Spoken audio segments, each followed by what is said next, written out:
I was thinking, would you rather be a soldier in a garden or a gardener on a battlefield? Think about that for a second. Both are out of place, right? Displaced, vulnerable. The soldier was trained to destroy and suddenly needs to care for life. The gardener, who spent life growing things, is now in chaos and death. This question isn't just a random thought, it's the perfect picture of the challenge we face today. In a world where AI learns to code faster than humans, where big companies vanish overnight, where your skills might become useless before you even master them, which side do you want to be on? The truth, which might feel uncomfortable, is that we are all stuck in this battlefield that looks like a garden. Or maybe a garden that looks like a battlefield. The only certain thing is uncertainty. That special skill you worked on for years, it might be exactly what makes you weak when everything changes. How many times have you felt that strange feeling in your gut? That feeling where, despite knowing so much about one thing, something important is missing. I've felt this many times and I wonder, am I going too deep in just one direction while the world is growing in all others? Let's be honest. Have you ever felt that uncomfortable feeling, almost like jealously, seeing colleagues who know a bit of everything moving up faster than you, after you spent years becoming an expert in just one thing? Think with me. When was the last time you learned something totally new? Something that had nothing to do with your field? And when was the last time you connected ideas from very different areas? Or better yet, how many changes have you missed because you were so focused in one direction that you couldn't see the bigger picture? To understand this better, let's define some key terms. What is a specialist? A specialist is someone who puts all their knowledge into one specific area, someone who knows almost everything about one particular thing. On the other hand, a generalist is someone who develops skills in many areas. They might not be the top expert in each area, but they can make unique connections between these different fields. I was reading a book called Originals by Adam Grant, and he shows something interesting. Creative people usually have a very diverse experience. He calls them strategic procrastinators. People who give their brain time to make unexpected connections between different kinds of knowledge. His research shows that this type of thinking is key for innovation. And this isn't just theory. Researcher Melissa Schling discovered in 2019 that many great innovators, people like Einstein, Tesla, and Jobs, weren't always the most specialized people in their fields. They were the ones who could bring ideas from different fields and connect them in ways no one had seen before. Think about how this works in daily life. We know these two types of professionals, right? On one side, there's that person who knows not only the technical parts of their job, but also understands business, communicates well, knows about psychology, and can lead teams. On the other side, there is the specialist who knows everything about one type of programming, for example, but can't explain why their work matters to anyone outside their field. Who do you think will grow more? Who will become a leader? It's clear the first one, right?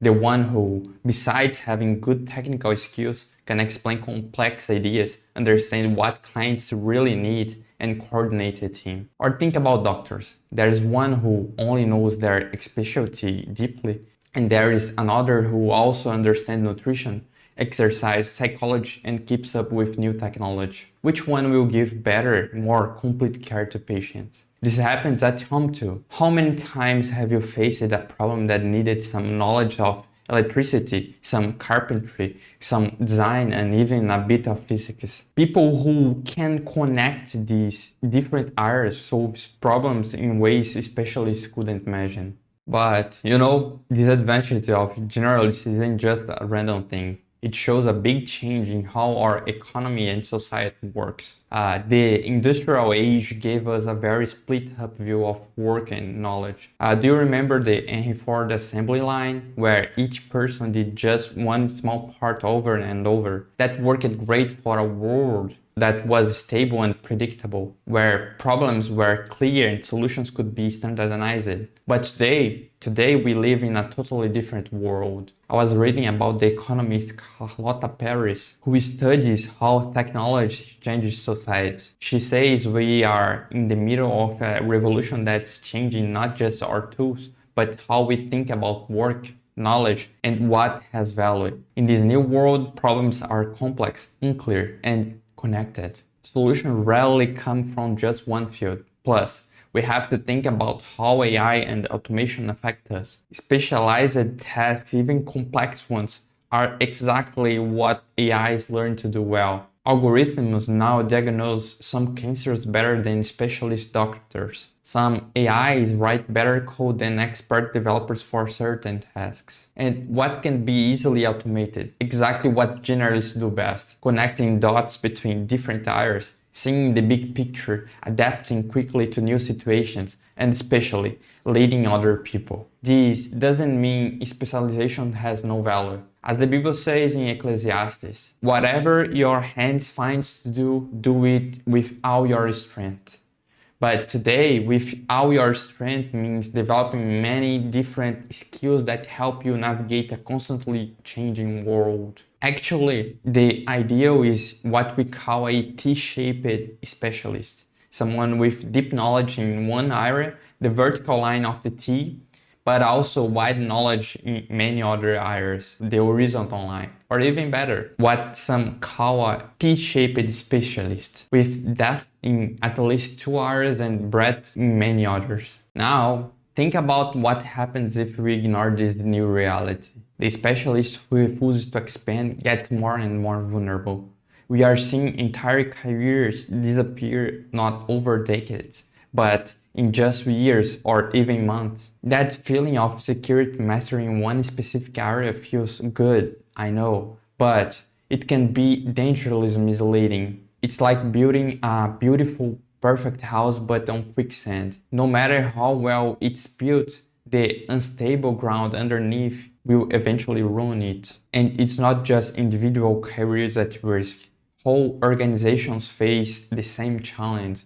Companies that work in strict, separate departments unable to connect different areas are being outperformed by those with a more flexible, connected approach. The mental cost is serious too. Imagine spending decades of your life mastering one specific skill, only to find it's being completely replaced or become useless. The feeling of losing your identity and purpose can be devastating. As Proverbs says, in their heart, humans plan their course, but the Lord established their steps. However, much we plan our careers, we need to stay open where the world is heading. So how can you adapt to this reality? How can you become an effective generalist while still valuing specialization? First, adopt a mindset of always learning. Set aside a little time each week, even just a few hours, to explore topics completely outside our field. You don't need to become an expert of everything, of course, but try to understand the basics of fields connected to yours. Second, develop skills for connecting ideas. The real power of generalists isn't just knowing a little about many things. It's being able to connect this knowledge in meaningful ways. Exercise this mental muscle by actively trying to apply knowledge from one area to problems in another. Third,